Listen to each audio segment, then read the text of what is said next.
성함, 정지훈이라고 합니다. 직업, 저도 그게 제일 어려워요. 그 질문에 대한 답하는 게. 교수직을 유지는 하고 있고요. 스타트업 투자하는 곳들이 많고요. 진료할 수 있는 어떤 자격은 계속 유지하고 있는데요. 그래서 직업이 저도 모르겠어요. 그 많은 직업의 연봉, 이걸 5개를 다 합치면 웬만한 기업의 위에 계신 분들 연봉 정도는 그래서 얼마죠? 글쎄요. 한 2억 될라나? 돈이란 그게 제일 어려운 것 같아요. 되게 둔감한 편이거든요. 숫자에 매이는 순간 제 혁신이라든지 새로운 생각에 대한 이게 좀 제한되는 느낌이 들어가지고 그걸 먼저 생각하진 않는데 그렇기 때문에 우리 머릿속에 있는 숫자라고 생각을 합니다. 혁신이란 혁신은 필요로 하는 것을 극복하는 솔루션이다. 비즈니스란 혁신이 문제를 발견해서 그 문제를 풀어가는 과정이라고 말씀을 드렸잖아요. 근데 비즈니스는 여기에 지속 가능성이 붙어야 돼요. 본인을 한 단어로 소개해 주세요. 저는 작가이자 미디어라고 표현합니다. 미디어라고 하면 사실은 무생물 같잖아요.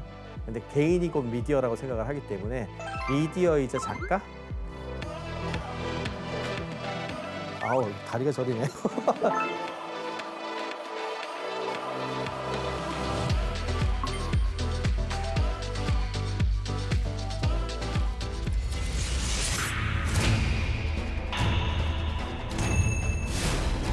이 회사가 굉장히 대대적으로 광고를 합니다. 기적의 약이다 이렇게 해가지고 굉장히 많이 알렸고 너무너무 많이 팔린 거죠. 1932년에 시작했는데 1947년에 페니실린이 나와요. 25년을 치료할 수 있는 사람을 치료하지 않고 관찰만 한 거죠.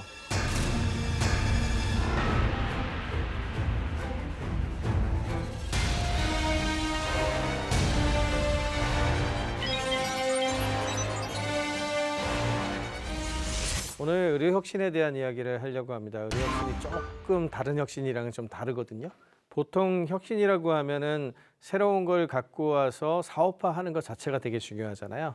혁신 만능론이 있는 것 같아요. 그러니까 모든 것들이 다 새로운 것들을 해볼 수 있게 실험장이 돼줘야 되고 규제는 다 풀어야 되고 이런 얘기들을 하지 않습니까? 그런데 의료혁신은 그런 식으로 나이브하게 접근해서는 절대로 안 된다는 얘기가 기본적으로 사회적이어가지고 첫 번째로 말씀드릴 의료혁신 사례는 살리도마이드라고 하는 약에 대한 이야기예요.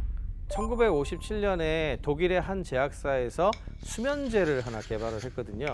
근데 이 수면제가 일부 임산부들한테 입덧을 막아준다 뭐 이런 효과가 발견이 됐어요. 입덧을 별 무리 없이 이렇게 막아준다고 하니까 너무너무 많이 팔린 거죠. 전 세계 한 50여 개국에 엄청난 숫자가 팔리게 됐는데 이게 사실은 비극의 시작이었던 거죠.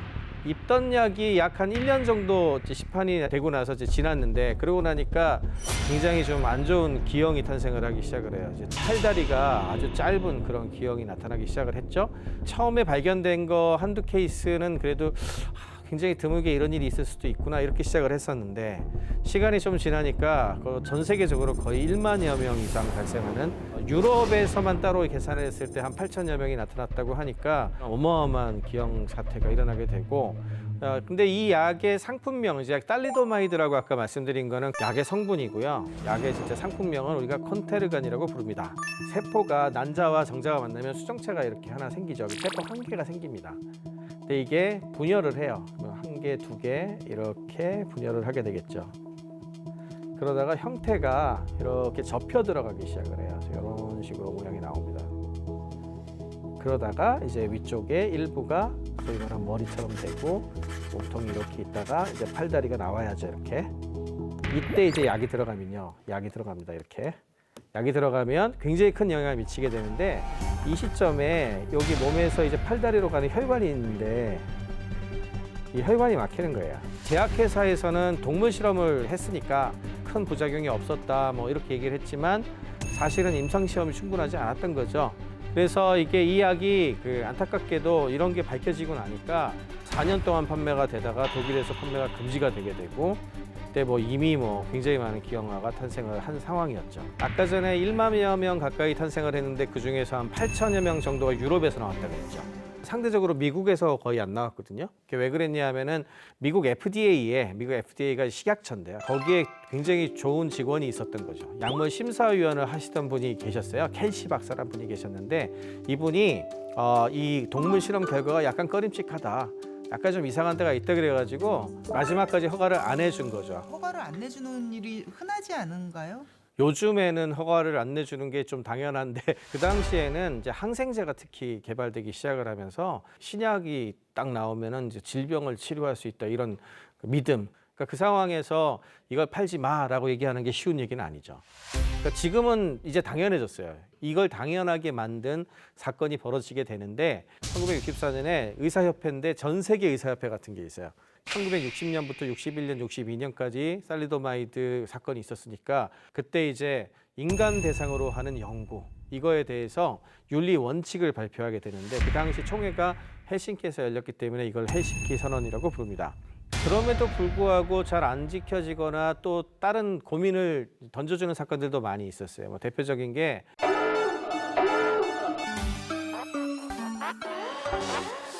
내용 간단하게 살펴보면 인간을 대상으로 하는 생명의료 연구는 일반적으로 승인된 과학 원칙에 따라야 된다. 적절하게 시행된 시험이라든지 동물 실험 같은 것에 근거가 있어야 임상 시험할 수 있다. 시험자의 이익이 과학이라든지 사회적 이익보다 최우선으로 봐야 된다. 치료 효과가 있다고 얘기하는 반대 연구 결과도 발표해야 된다. 제일 중요하게 보는 건 윤리가 법이라든 규정보다 더 위에 있다는 이런 아주 중요한 원칙들이 이때 나오게 되죠. 지금 헬싱키 선언을 나오게 만든 살리도마이드 사건 같은 경우에는 약을 갖다가 너무 빨리 써가지고 부작용을 제대로 캐치 못한 케이스잖아요. 근데 반대의 경우도 있습니다. 약을 줘야 되는데 치료를 안 한 거예요.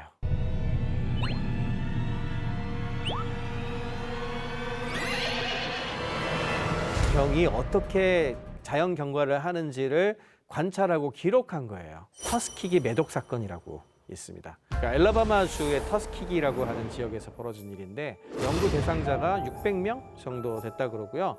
미국 국립보건원에서 이제 지원해서 만들어진 그런 연구였는데 실험 기간이 1932년부터 시작해서 1972년까지니까 40년짜리 연구입니다. 어마어마하게 장기 연구였죠.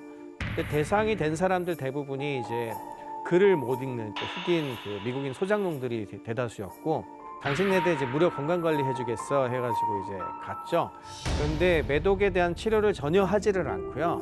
매독이란 병이 어떻게 자연 경과를 하는지를 관찰하고 기록한 거예요. 더더군다나 이제 더 큰 문제가 됐던 건 뭐냐면 1947년에 페니실린이 나와요.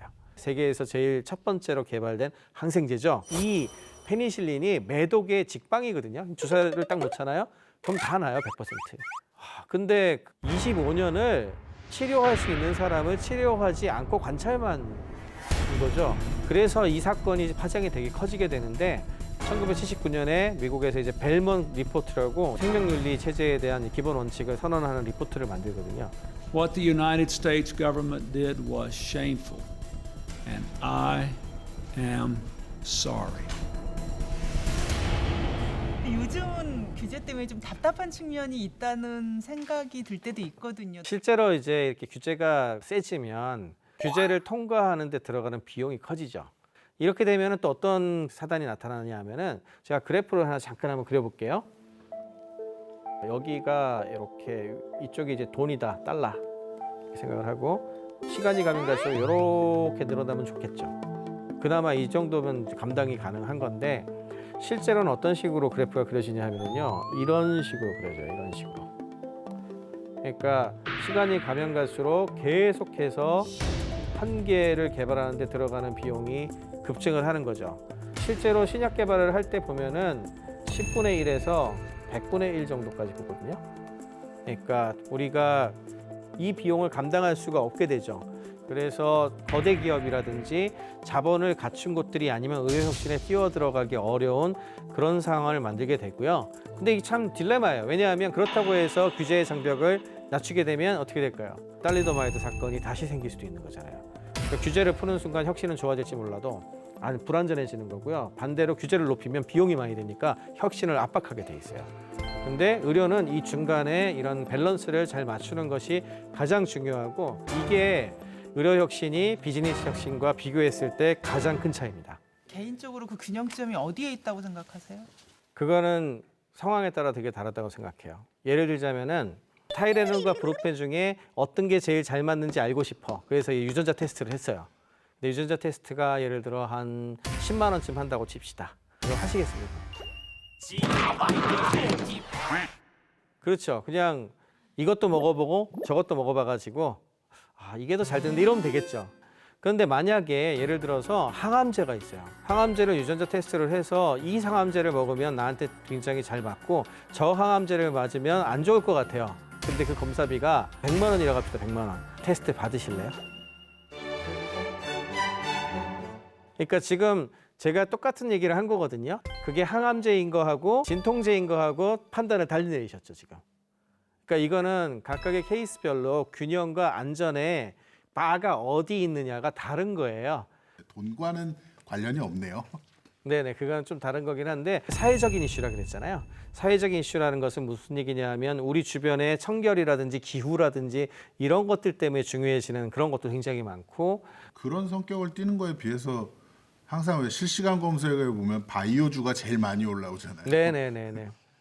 웬만한 제품의 혁신은 한번 그 혁신이 된다고 해가지고 이익의 크기가 그렇게 크게 증폭하지 않거든요. 100만 원짜리 상품이 있었는데 200만 원짜리 상품보다 더 좋아. 그럼 한 2배 정도 좋아집니다.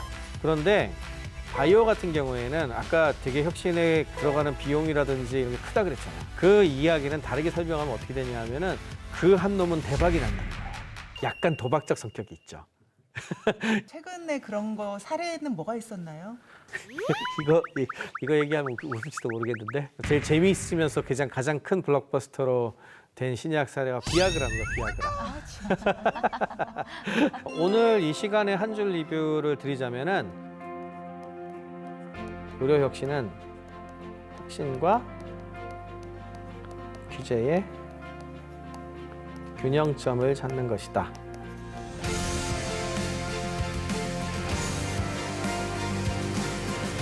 네, 오늘 말씀드리려고 했던 이거입니다.